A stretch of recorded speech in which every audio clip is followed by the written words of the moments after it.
Bonsoir les amis, pile 21h30. Et à pile 21h30, Jérôme Rodriguez est avec nous. Bonsoir Jérôme. Bonsoir Seb. Ça va c'est la classe quand même. Hein. Ah, on est au taquet. Bonsoir Jérôme. Salut, ça va?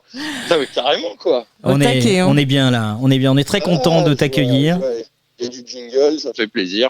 Ça met de la matière. On est là et surtout, on t'a préparé des petits chaussons. Tu mets des petits chaussons, t'es à la maison. Une ici. petite pizza. Petite pizza, hein, puisque Alors là, tu vois, on a encore un petit kilomètre et demi à marcher pour retrouver la bagnole après la manif.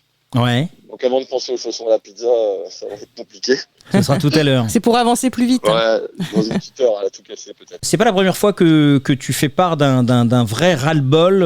Et ta dernière vidéo, là, cette fois-ci, on a l'impression que là, la cocotte, elle est sur le point d'exploser ou elle a explosé quand même. Hein. Non, après le problème, c'est que c'est un live chargé d'émotions, parce que quelque part, je suis pas fait de pierre et de bois, et que j'ai quand même un cœur et certains ressentis. Ça, c'est une certitude. Le live ne va pas directement vers les haters, tous ceux qui disent n'importe quoi ou qui insultent ou qui disent des conneries.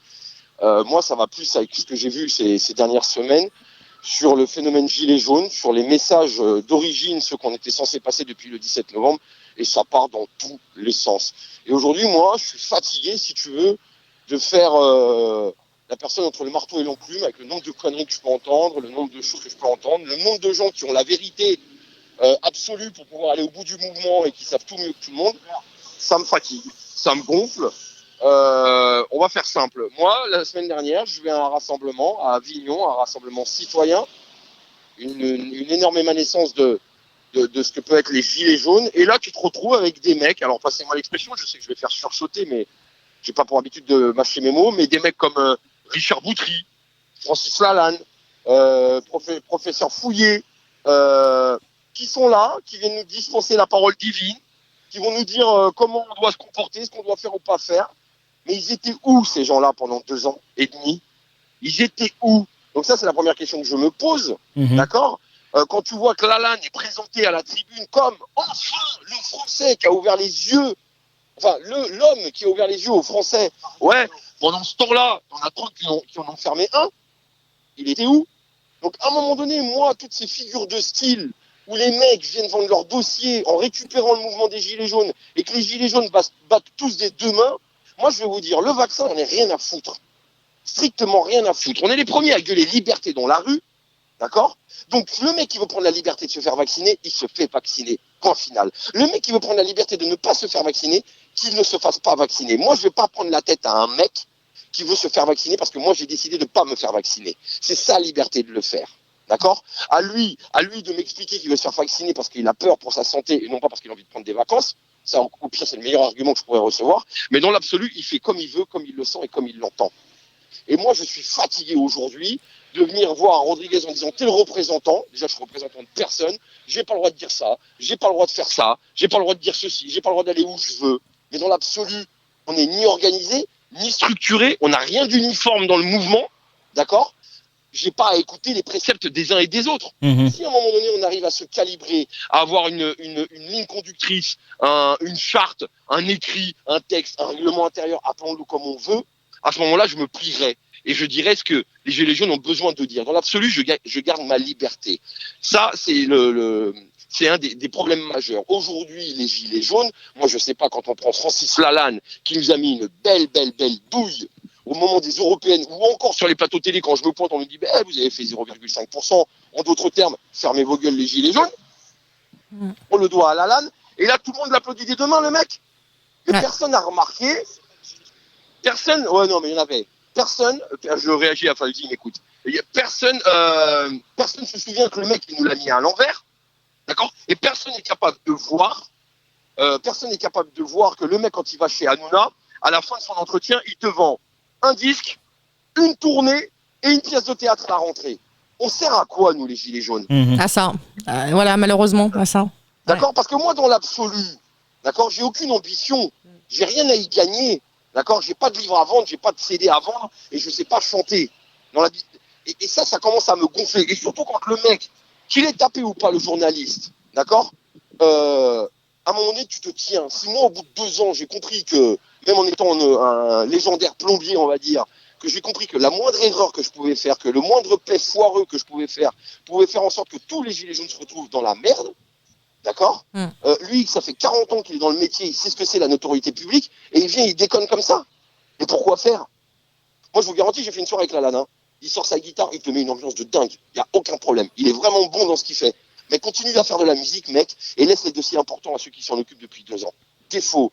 Et à un moment donné, on est les premiers, nous, à critiquer les politiques qui ne font jamais de remise en question ou de remise en cause. Et bien, à un moment donné, je pense qu'il serait temps que le mouvement se remette en cause, se remette un petit peu en question, pour revenir sur ce qui était nos préceptes de base, sur un mieux vivre, sur des acquis sociaux, sur des acquis fiscaux, où on en a marre de se faire avoir, sur une démocratie directe et participative, et je pèse mes mots parce que, tu vois, moi aujourd'hui, je vais prendre ma liberté. Et ma liberté, elle est la suivante. Nous, les gilets jaunes, on ne nous récupère pas. La plus grosse récupération des gilets jaunes politiques, c'est le RIC. Point barre. Mais c'est la plus grosse récupération qu'on s'est pris dans les joues. Et aujourd'hui, si les gilets jaunes ne sont pas capables de comprendre que même au sein du RIC, les mecs, ils ne sont pas capables de s'entendre, t'as 12 000 RIC différents. Donc déjà, pour créer l'unité, c'est très compliqué. Si les gilets jaunes ne sont pas capables de comprendre que quand tu vas voir les Français dans la rue, que tu leur parles du RIC, ils ont peur, ils sont pas à l'écoute. Quand ils ont compris, les gilets jaunes, certains gilets jaunes, une frange de gilets jaunes, qui viennent me raconter que la pédocriminalité est la mère de tous les maux de France et la mère de tous les vices de France, et ben moi je te garantis que je vais dans un bar et que je commence à parler à des gens sensés et que je leur dis c'est la pédocriminalité, les mecs ils vont me rigoler à la gueule, parce qu'ils s'en foutent. Ah oui. C'est con à dire, c'est méchant, mais ils s'en foutent. Par contre, tu leur parles du frigo, tu leur parles de la fin du mois, tu leur parles de l'avenir, là tu vas les intéresser. Donc les faux sujets, des mecs qui ont voulu se placer à droite, à gauche, à venir utiliser tous les sujets possibles et inimaginables, à utiliser l'émotion, la tristesse des uns et des autres pour faire parler d'eux, moi ça me gave. Donc ils veulent la notoriété, ils veulent la lumière, mais qu'ils aillent la prendre. Mais il faut assumer derrière. Il faut assumer que quand tu vas dire de la merde, tu vas engager la responsabilité de tous les gens pour qui tu parles. Alors là, moi j'ai un problème sur tes passages. Alors la saison est finie, mais je suis assez outré de voir des personnages chez Hanouna, et en particulier Géraldine Maillet, qui te regarde de haut. Je sais pas comment ça se passe en dehors des directs, mais elle disait lors de ton dernier passage, oui mais les gilets jaunes de toute façon ça n'existe plus. Si ça n'existe plus et que tu es là, il y a un problème. On n'existe plus. Ils ont passé toute la semaine à parler de nous, à nous chier dessus à cause d'un blaireau qui a mis une gifle à Macron. T'as pensé quoi quand tu as vu cette actu? Qu'est-ce que je pensais? Alors déjà, moi, tu vois, je regardais Charlie Ingalls avec la petite maison dans la prairie. Donc, contraste, tu vois. En termes de violence, t'es là, tu regardes. Ouais, ça a été la double claque. On va pas se mentir, je suis un être humain. Quand j'ai vu la claque, ça fait du bien. Mais oui. Il suffit de crever un œil. Moi, ça m'a fait ma journée. Tu peux pas rester sur ce premier parti pris et de peut-être réfléchir aux conséquences. Parce que mon rôle, c'est de réfléchir aux conséquences. Qu'est-ce qu'on va se prendre dans la gueule? Est-ce qu'on peut anticiper? Comment ça va se passer? D'où sort le mec? Non, on ne peut pas que applaudir. À un moment donné, il faut comprendre que ça va nous entacher, d'accord? Que ça va nous faire du mal, alors que tout le monde a pris son kiff. Tu t'as qu'à voir, à un moment donné, sur le site BFM TV de Facebook, la vidéo en elle-même. La dernière fois que j'ai été jeter un œil, sur 20 000 likes, enfin sur 20 000 clics, t'en as 8 000, c'est des mecs qui rigolent, 7 000, des gens qui mettent un pouce. On est déjà à 15 000. Et pourquoi gâcher des millions dans des sondages? Rien que la vidéo de BFM, elle est révélatrice que tout le monde s'est fendu la gueule à ce qu'ils prennent une tarte dans la tronche.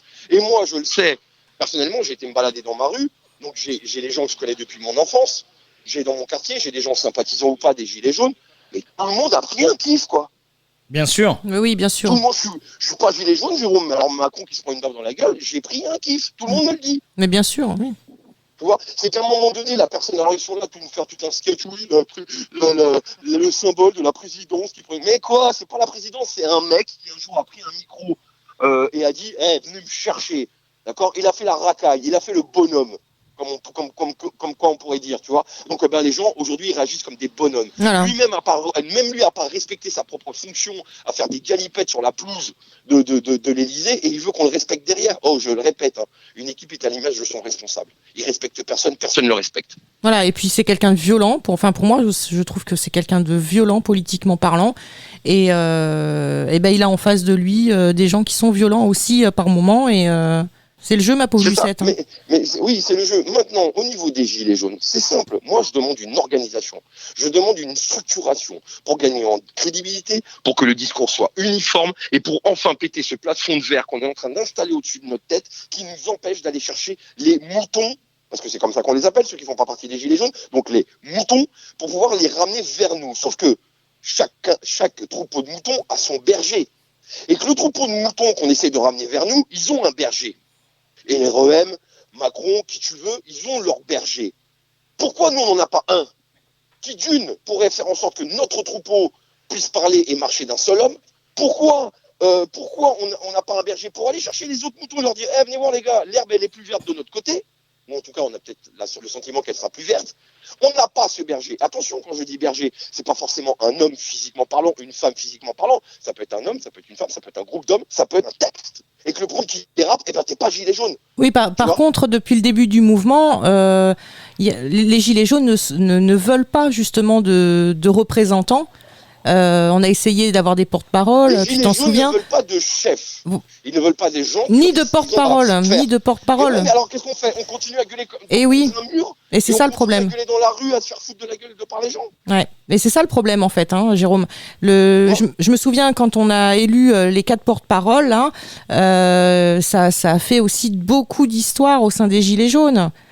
Je vais me permettre maintenant, je vais pas passer. Parce qu'on est bête. Oui. On est bête, c'est tout. À un moment donné, on a cru que par la spontanéité du mouvement et que sur 3, 4, 5 week-ends, on allait tout renverser parce qu'on était là, on avait ça n'a pas marché, d'accord. Aujourd'hui, il faut faire autrement. Et qu'on le veuille ou non.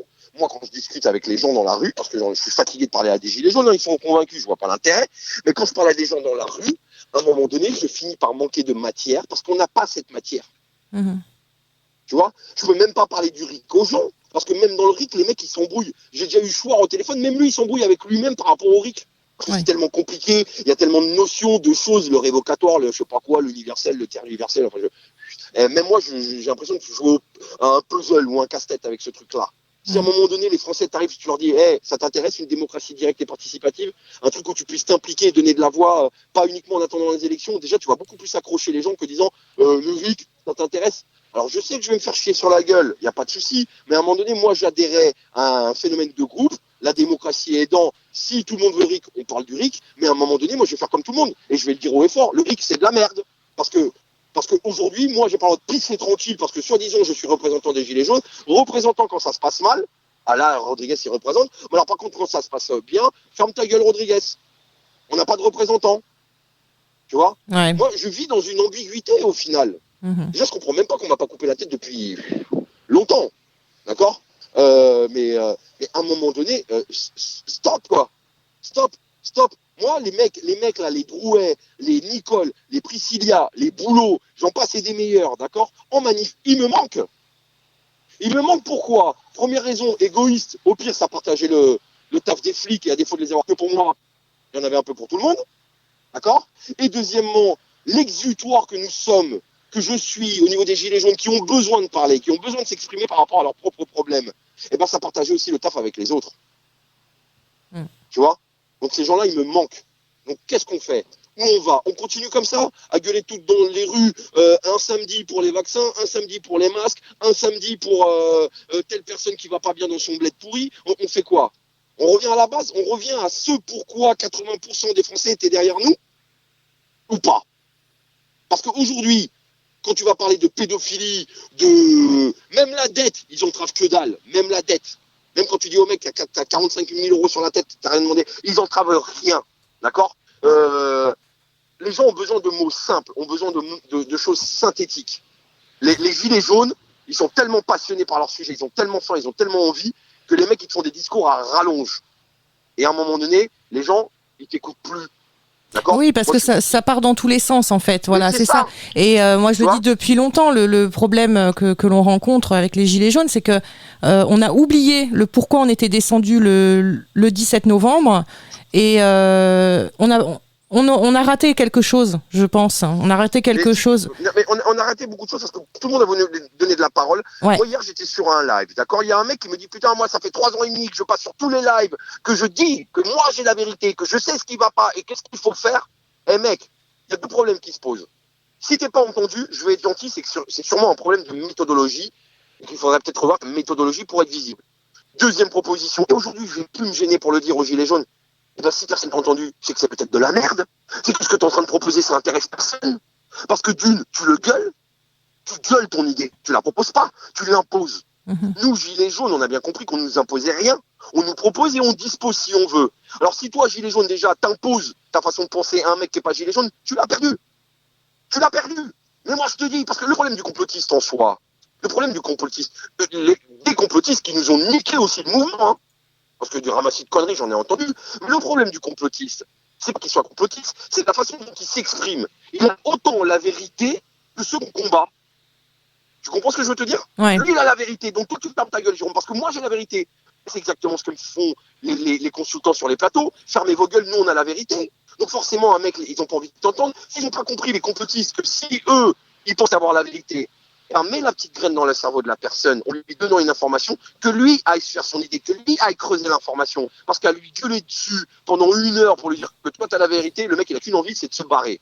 Je vais être plus précis, d'accord, pour donner un exemple concret. Je croise un vegan dans une manif, d'accord. À la fin de la discussion, le vegan, j'ai qu'une envie, je vous garantis, j'ai qu'une envie, c'est de prendre une entrecôte et de le gifler avec. J'ai envie de me faire un barbecue royal quand le mec il vient m'emmerder. Parce que le vegan, il est là, il te gueule dessus, parce que t'es un putain de connard qui mange de la viande, et t'as qu'une envie, c'est de t'embrouiller avec. Par contre, je vais discuter avec un animaliste, beaucoup plus soft. Jérôme, la viande, le traitement animal, la façon dont ils sont tués, tu vois, et ben aujourd'hui, j'achète ma viande chez le boucher, j'en mange beaucoup moins, et je sais d'où vient ma viande. Alors, je suis peut-être pas parfait, je suis peut-être pas devenu végétarien, mais le discours de l'animaliste qui était beaucoup plus soft, beaucoup plus explicatif, tu vois. Ouais, plus tempéré, ouais. Je l'ai entendu. Mais alors, le vegan, je suis resté sourd. Tu vois. Bah oui. Et c'est ça les remises en question qui, je pense, aujourd'hui, le mouvement Gilets jaunes doit se remettre en cause. D'accord? Après, il y a 2 mondes, hein. Il y a le monde des réseaux sociaux où c'est n'importe quoi, et il y a le terrain où là, on est sur le concret. Moi, j'ai décidé aujourd'hui de ne plus aller sur les ronds-points, parce que si tu viens, Jérôme, ça va emmener du monde. Non, stop. On vient pas voir Rodriguez sur un rond-point. On vient parce qu'on a faim. On vient parce qu'on a un combat, parce qu'on a des idées, qu'on a un rêve, une utopie, un objectif, ce que tu veux. On vient pas voir Rodriguez. Donc aujourd'hui, je dis aux gens, je ne viens pas sur le rond-point. Et puis je me pointe à la dernière minute. Parce que j'ai la certitude que les gens que je vais voir sur le rond-point, eh ben, c'est des gens qui en veulent, et non pas des gens, ils vont sûrement être contents de me voir, mais pas des gens qui viennent pour Rodriguez. S'ils veulent aller avoir un concert d'un chanteur, ils payent leur place, ils y vont. C'est pas Rodriguez qui emmène du monde. Tu viens parce que tu as envie de venir. C'est tout. Jérôme, le Conseil d'État juge illégal le recours à la technique de NAS par les forces de l'ordre lors des manifestations. Quel regard tu as sur cette décision? Aucun, c'est un faux sujet parce qu'ils n'ont pas le droit, mais ils prendront le gauche. Ouais. Ça fait 2 ans qu'on ne sait que trop bien que le Conseil d'État a remis en cause pas mal de choses au terme de maintien de l'ordre et ne serait-ce que les LBD. Preuve en est que ça continue à être réutilisé. Donc le Conseil d'État, c'est quoi? C'est comme tous ces organismes type Amnesty International, LDH, patati et patata, qui dénoncent, qui font du papier. C'est très joliment écrit, mais dans l'absolu, il n'y a rien qui change. Donc ils sont payés pour faire quoi, ces gens-là? Juste pour dénoncer sur des papiers? Ben, c'est ce que fait le Conseil d'État, des espèces de nantis de la politique, planqués dans les beaux salons du Conseil d'État, à lire des textes et à vouloir apprendre peut-être à des gens qui ont l'expertise du maintien de l'ordre, leur dire ce qu'ils ont à faire. Alors sans peut-être même savoir, tu vois, à la rigueur, je prends même le parti du service de maintien de l'ordre, des gens dans des bureaux qui sont là à dire vous avez le droit ou pas le droit de faire, mais qu'est-ce que vous faites de plus? Parce qu'aujourd'hui, vous avez un président qui s'appelle Macron, et plus tu lui dis t'as pas le droit de faire, plus il prend le gauche pour pouvoir le faire. Bah oui, tout à fait. D'ailleurs, c'est ce que j'ai lu que en fait le pass sanitaire. Le pass sanitaire a été interdit par la Cour européenne depuis le 21 janvier. Le 21 janvier, ils ont décidé que le pass sanitaire était illégal. Et oui, mais ça les empêchera pas de les mettre en place. Voilà, exactement. Le mec, il est en freelance, il fait ce qu'il veut. Exactement. Une claque pour Macron, c'est peu cher payé. C'est pas sur les médias qu'on va entendre ça. Une claque pour des milliers de blessés, 24 éborgnés, 5 mains arrachées, un décès, des milliers d'arrestations, des centaines de condamnations. On en fait toute une. Seb, la claque, elle est difficile à excuser, à cautionner. Mais rien ne nous empêche de comprendre pourquoi une personne arrive à ce genre de geste. Alors les gens, mais non, il n'y a pas à comprendre, on va taper un symbole. Excusez-moi les gars, mais dans certains tribunaux, quand il y a des histoires de viol d'enfants et que l'avocat va donner comme excuse que le violeur a lui-même été violé ou alors a été un enfant maltraité et que pour cela, on l'excuse quelque peu, parce qu'on trouve une raison pour laquelle le mec arrive à violer des enfants, là, il n'y a personne qui s'offusque. On est d'accord ou pas? Ouais, bien sûr. Ouais. On est d'accord. Donc, on ne peut pas trouver une raison au mec. Qu'est-ce qu'il a? Une génération 20-30 ans. qui a jamais bossé de sa vie, qui a pas de formation, qui a pas d'études, qui est là dans sa cambrousse de la Drôme complètement perdu, sans aucun loisir, et combien même il y aurait des loisirs, il a même pas la thune pour se les payer les loisirs. Et le mec, il a peut-être simplement serré du cerveau. Pourquoi se revendique-t-il lors de son procès rapide, comparution immédiate le lendemain ou le surlendemain, pourquoi mettre autant en avant le fait qu'il estime être un gilet jaune? Moi, j'ai pensé que c'était instrumentalisé tout ça, Jérôme. Moi, j'ai quelqu'un crois sur pas. Le terrain. Ouais. J'ai quelqu'un sur le terrain. Le lendemain soir où ça s'est passé, elle est sur le terrain. La personne, je l'appelle, je dis alors, est-ce que c'est quoi les nouvelles? Alors le mec, oui, il a été gilet jaune. On l'a vu dans quelques manifs, dans quelques ronds-points, d'accord? Même le jour même où Macron il vient sur le rond-point, il était même pas au milieu des gilets jaunes, d'accord? De par, on va dire, le référent rond-point du coin de là-bas, mis à part que c'est un mec sympa qui faisait pas plus de bruit que ça, ils n'ont pas plus vu que ça, gilet jaune. Et là, au tribunal, il est plus que gilet jaune que toi et moi réunis. Et c'est ça. Alors que c'est pas du tout les sons de cloche que j'ai du terrain, à la fois d'une journaliste que je connais très bien, avec qui on bosse depuis 2 ans, qui a été prendre les infos là-bas, et de la part des gens qui sont sur le terrain, tu vois.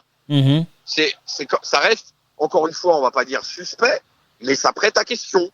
Est-ce que être complotiste, c'est se poser des questions? Je suis complotiste. On est beaucoup à l'être, finalement. Ouais. J'ai un peu de mal à croire à cette gifle, et le fait qu'il soit stabiloté gilet jaune. C'est peut-être une balle supplémentaire pour éliminer d'une façon ferme et définitive. Pour des gens qui sont morts, ils en ont parlé toute la semaine, quoi. Et maintenant, de toute façon, Seb, faut pas se leurrer. À un moment donné, au début du mouvement, 8 personnes sur 10 étaient pro-gilet jaune. Ça veut dire que potentiellement, tu as au moins une personne qui a partagé un post, liké un post. Donc c'est facile quand tu vas chercher l'identité numérique que le mec ait pu kiffer les gilets jaunes. Tu vois ce que je veux dire? Ouais, bien sûr, bien sûr. C'est une histoire de chiffres aussi. Les ronds-points qui subsistent posent encore problème. Pour exemple, je vais citer un exemple important. C'est un rond-point qui existe depuis 2 ans. D'un seul coup, pour une raison qu'on ignore, on a une visite d'un représentant des renseignements territoriaux. Et puis quand on fait une recherche sur Internet, hasard ou pas, même s'il faisait son travail, il s'avère qu'il est le secrétaire général régional du syndicat Alliance de police. Et on peut être surpris quand même parfois d'avoir des représentants de syndicats comme Alliance qui viennent surveiller des ronds-points. Alors je laisse rien entendre dans tout ça. Parce que si tu écoutes le discours de Nama Noir, d'accord, qui était au service des renseignements généraux, qui nous explique que même dans un simple café, tu peux avoir un mec qui travaille pour les renseignements généraux et qui est juste là en train de remonter les informations qu'il entend dans le café. Et ça peut être, moi je le sais, à la fois un mec qui est proprement dit employé, mais ça peut être un mec à qui on promet, un immigrant à qui on promet des papiers, tend l'oreille, remonte l'information et t'auras tes papiers. Oui, c'est ça. On en est là aujourd'hui. Tu vois ce que je veux te dire? Comme on peut imaginer des représentants de ronds-points qui eux-mêmes, d'ailleurs, en échange d'informations, peuvent se permettre ensuite d'avoir d'autres activités, et on ferme les yeux sur un certain nombre de choses. Un jour, ma sœur reçoit des menaces de mort signées Daesh. D'accord? Sauf que le problème, c'est que mon beau-frère, c'est un bidas, c'est un mec de l'armée qui part en mission. Et là, mon beau-frère a pété un câble sur les menaces de mort sur sa femme et sa fille, et est parti à la gendarmerie. Mais comme il est de l'armée, c'est pas le commissariat de la ville qui s'en occupe. J'ai eu la DGSI dans le salon de ma sœur. Tu vois? La DGSI. D'accord? Et quand les mecs ils t'apprennent que sur les ronds-points, t'avais des mecs en gilet jaune. Et moi, je les regarde et je leur dis, ah oui, mais c'est vos RT, on les connaît. Non. Des mecs en gilet jaune qui crient Rodriguez, et qui sont contents et qui font cuire des merguez. C'était des espions. Ouais. Ça m'a été confirmé. Moi, je vivais dans un monde de Disney avant le mouvement. Je ne croyais pas, moi, aux drones, à la localisation, les machins. Sauf que, preuve aidant, on est pisté, quoi. On est pisté de partout. Le 77 Nord, qui au début du mouvement prenait le péage de Coupevroux, Moi, j'allais les rejoindre au début du mouvement. Les 2-3 premières semaines, j'allais ouvrir le péage avec eux. J'étais personne, entre guillemets. Tu vois ce que je veux te dire? Jérôme, il faisait pas de live, il n'était pas passé à la télé, il était simple gilet jaune comme tout le monde, il tenait le rond-point, je me gelais les couilles comme tout le monde, d'accord? Il y a quelques semaines en arrière, sur une manif, les mecs du 77, ils viennent me voir et me disent Jérôme, c'est vrai que tu étais au péage de Coutevroux? Alors là, le mec, je le regarde un petit peu, pas choqué, mais dubitatif. Comment tu sais ça? Parce que jamais j'avais fait de live, jamais j'en ai parlé, tu vois.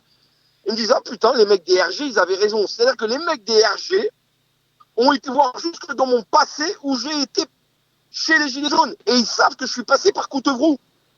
Ouais, bien sûr. Ah bah oui. Tu vois? Alors là, quand tu vois certains Gilets jaunes, et je l'ai vu de mes propres yeux, discuter avec les RT et les RG, comme on les appelle comme on veut, leur donner les informations, parce que le mec est sympa, soi-disant. Oh, le mec, il est payé pour chercher. Il est payé 35 heures pour chercher. Et là, on va lui boucler le taf en 1 heure en lui donnant toutes les infos. Alors, qu'attendent ce type de gilet jaune, finalement, en ayant ce contact avec les RT Je sais pas, mais à un moment donné, il faut se taire, quoi. Ouais. Parce que leur boulot, c'est de remonter les informations et de nous bloquer derrière. Voilà, c'est ça. C'est pas compliqué. Parce que c'est pareil, à un moment donné, on est dans plein de rêves. Je vous pose une question. Quel est le premier éborgné du mouvement? Tenez-vous à votre siège. C'est un flic. C'est un flic. Ah oui. C'est un flic pendant l'acte 2. Ouais. Qui s'est bouffé un pavé ou un projectile et qui a perdu la vue d'un œil. Ok. C'est le premier éborgné. Alors aujourd'hui, moi, je vais faire comme tout le monde, je vais faire du Netflix. Et si tout le nombre des éborgnés chez les Gilets jaunes n'était pas une simple vengeance de la part de la police? C'est une question, et non pas un coup monté de l'État. Tu vois? Oui, effectivement. Ouais, ça pose question. Les bonnes questions. Ça pose question, effectivement, Jérôme. Ah ouais, et il y a un article qui stipule qu'il y a un flic qui a été éborgné à l'acte 2. Et les premiers LBD ont commencé à faire du mal à l'acte 3. J'ai moi-même une vidéo à l'acte 3 où je filme, où tu vois une balle de LBD me frôler la jambe. Donc tu vois, c'est cohérent. Ça pose question encore une fois. Tu vois. Donc bref, quoi qu'il advienne, à un moment donné, les ronds-points, il y en a beaucoup qui se prennent, encore les samedis. On arrive à remonter l'information d'ailleurs, là j'ai vu avec les mecs à Avignon, pour peut-être prendre une ligne téléphonique dans un café, là, tu sais, les lignes à 5 balles, pour avoir un numéro que j'allume le samedi de 14 à 16 heures, pour que tout le monde m'envoie un SMS pour savoir quels ronds-points sont pris, parce qu'on parle souvent de celui de Roissy en France, Saint-Brice-sous-Forêt, il y a Bandol, mais il y a aussi un rond-point à Nîmes, il y a un rond-point à Valenciennes, il y a d'autres ronds-points qui sont pris tous les samedis, et on n'est pas au courant. Oui. Et d'essayer de faire remonter l'information, et de faire une carte des ronds-points qui sont repris les samedis pour montrer que les Gilets jaunes sont bien présents, parce que la principale frustration de la majeure partie des gens qui tiennent le terrain aujourd'hui, c'est qu'on n'entend pas parler d'eux alors qu'ils sont bel et bien là, quoi. Manifestation des policiers devant l'Assemblée nationale, c'est rigolo. Les policiers disent citoyens, rejoignez-nous, on est en colère. Et les citoyens qui ont essayé d'arriver sur cette manifestation se sont fait rejeter. Est-ce que toi, tu as voulu te rendre sur place? Non, parce que m'y rendre sur place, c'était finir au Niouf, c'était une certitude, d'accord. Citoyens, tous les citoyens étaient conviés. Oui, si tu avais une carte de presse ou une carte de keuf. Ce que personne ne sait, c'est qu'il y a un syndicat de police qui a été refusé à cette manifestation. Celui qu'on voit à la télé, là, qui fait des vidéos, là, l'espèce de mec bodybuildé, là. Un syndicat qui est très proche de l'extrême droite. Oui, tout à fait. Et qui avait fait une lettre à Macron pour appeler à l'armée et à faire des checkpoints à l'entrée des cités. Et bien, ce syndicat a lui-même été refusé à la manif devant l'Assemblée nationale. Donc, tu vois, c'était même pas tous les citoyens qui étaient conviés, parce qu'ils étaient même capables de refuser des gens de leur propre maison. Ah oui. Donc je pense qu'on a fait plus citoyen que ça. Présence de Darmanin, t'en as pensé quoi? C'est du foutage de gueule. Ouais. C'est de la mascarade. C'est du. Non, mais ça veut dire quoi? Que Macron devrait venir manifester avec nous? Ah, ce serait pas mal. Ouais. Ah, ça voudrait dire ça. Le mec, il vient manifester avec ceux qui sont contre lui. C'est quand même génial, quoi. Ton quotidien aujourd'hui, Jérôme, c'est quoi la prospective de comment tu vois en dehors des gilets jaunes, comment tu vois ta vie dans les 3 premières prochaines années? Mais très compliqué, ça. Très compliqué. J'ai perdu les 3 quarts de ma famille. Il y a des choses dont j'ai la responsabilité. Attention, j'ai pas perdu ma famille à cause du mouvement, parce qu'il y a des choses que j'ai pas su gérer. Et que ça a impliqué beaucoup de choses, et pour beaucoup de familles, des gilets jaunes, pour ceux qui l'ont vécu le mouvement, on sait que ça, sur certaines cellules familiales, ça a été très destructeur, je fais partie de ça. ne serait-ce que l'ensemble des têtes d'affiche. Personne a gardé son conjoint aujourd'hui, il faut le savoir, hein. Je le dis en toute transparence. Et t'as pas une tête d'affiche qui a su garder son conjoint. D'un côté, enfin, homme ou femme. Hein, c'est très, très, très, très compliqué. Donc ça, c'est très compliqué. Et puis voilà, après, c'est là, dans les mois à venir, sur du moyen court terme, c'est psychologiquement essayer de m'en sortir. Parce que tu vois, je peux pas me permettre de péter des câbles devant un live comme je l'ai fait avec de l'émotion, tu vois.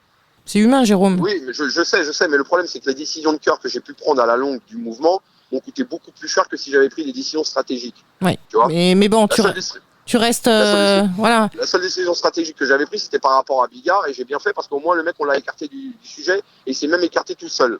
Tu vois. Ouais. Mais le reste du temps, c'est des décisions de cœur que j'ai prises, et c'est ce qui coûte le plus cher parce que je t'aperçois qu'il y a des gens qui sont pas humains et qui sont pas capables d'imaginer que, bah ouais, tu peux réfléchir avec le cœur et pas forcément sur une ambition, sur un objectif personnel. Je le répète, il y a la gloire et il y a l'histoire. La gloire, elle appartient au nom propre à quelqu'un.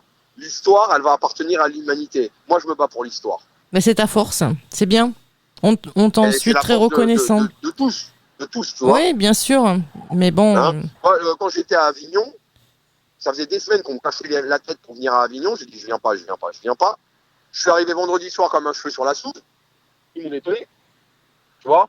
Ah, bah super, Jérôme, il est là. Bah, Jérôme, il va parler. Non, Jérôme, il va pas parler. Jérôme, il parle à la télé. Jérôme, il parle dans ses lives. On l'a assez écouté. Par contre, Jérôme, il va venir écouter. Ça fait 1 an qu'il n'a pas vu les camarades Gilets jaunes. J'ai besoin, moi aussi, de remettre un peu le logiciel à niveau, savoir où on en est du travail accompli pour pouvoir remonter l'information et discuter avec les gens qui sont intéressés par le travail accompli. Donc, j'avais pas à parler. Et j'ai fait quoi? Pendant 3 jours, je me suis intéressé aux gens. J'en ai perdu ma voix. Juste à discuter. Que Fauzi m'en soit témoin. Je n'ai fait que ça pendant 3 jours. Je me suis arrêté 1 heure dans chaque stand. J'ai pris le temps de discuter avec chaque personne, même si des débiles ou farfelus les unes que les autres, eh ben, j'ai quand même pris le temps d'écouter. On me prend pour un leader. Déjà, avant d'être un leader, d'accord? Les gens qui me parlent, ça leur fait du bien. Je sais que ça leur fait du bien parce que quand je leur dis, mais mec, moi je peux rien faire pour toi, c'est pas grave, comme ça me fait du bien de te parler. Ça peut être un exutoire. Le président de la République, les gars, je vous le dis tout de suite, des dents pour tout le monde. Parce que les gens ont besoin de dents pour se nourrir aujourd'hui, parce que quand je vois le nombre d'édentés, et je fais partie de ces gens-là qui ont souffert des dents pendant 10 ans, et ne pas avoir de dents, c'est mal se nourrir, et mal se nourrir, c'est porter atteinte à sa santé. Donc tu vois, ce serait psychologie et dents pour tous, si je me présenterais à une élection présidentielle, tu vois. Oui, les fameux sans dents. Donc là, on est dedans. Je sais que les gens font un rapprochement avec le sans dents de François Hollande. Ouais. Maintenant, ça reste le texte d'une femme bafouée. Hein, c'est une femme qui a été cocue, qui a écrit ça. Donc, elle peut écrire ce qu'elle veut. Et combien même, tu le vois, les gens qui n'ont pas de dents dans le mouvement. Et je vous le dis, ne pas avoir de dents, c'est une souffrance. Moi, la première chose que j'ai dit à mon dentiste quand j'ai pu enfin me payer des dents, c'est de dire, putain, qu'est-ce que je rêverais de croquer dans une pomme ou de croquer dans un sandwich. Ça faisait des années que j'avais pas mangé de sandwich. Et quand t'as pas de dents, la mastication, elle s'opère mal. La digestion. Tu fais des douleurs à l'estomac, tu te fais des douleurs aux intestins, et je suis désolé, tu te fais des douleurs au trou de balle, parce qu'à la sortie, c'est tout aussi compliqué. Oui. Tu vois. Après, voilà, c'est un délire que j'ai dans ma tête, et qui permettrait de... Non, mais tu sais, il y a une dame que je connais, dans le mouvement, qui a la chance que ses enfants ont pu faire des études et sont devenus dentistes. Donc grâce à elle, j'ai pu me soigner mes dents. Et elle a soigné 4-5 personnes derrière. Les gens ont retrouvé du travail et se sont remis à sourire. Ouais, mais je sais ce que c'est. Et surtout, ont gagné confiance en eux. On rappelle à nos auditeurs qu'Agnès est assistante dentaire depuis plus de 12 ans, donc elle connaît bien 14 ans, elle connaît bien le sujet. De quoi je parle, les gens. Oui, j'en vois tous les jours, et on est très très contents. Il est pas. Enfin, mon discours, il est cohérent sur ce que je te dis. Ah ben complètement, hein, c'est ce que je vis au quotidien, donc je suis entièrement d'accord avec ce que tu dis. Hein. Tu sais, il y avait une fille là dans le mouvement qui s'appelle Anaïs Albertini, d'accord? Ouais.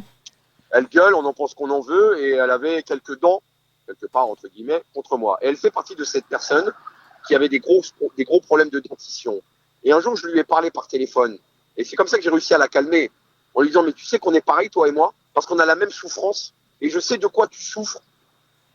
Tu vois, pour remettre un petit peu les choses à niveau, tu vois.